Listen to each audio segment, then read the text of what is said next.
Gil-galad was an elven king, of him the harpers sadly sing, the last whose realm was fair and free, between the mountains and the sea.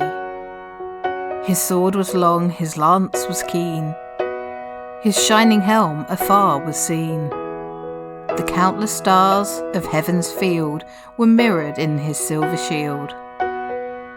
But long ago he rode away, and where he dwelleth none can say. For into darkness fell his star in Mordor, where the shadows are.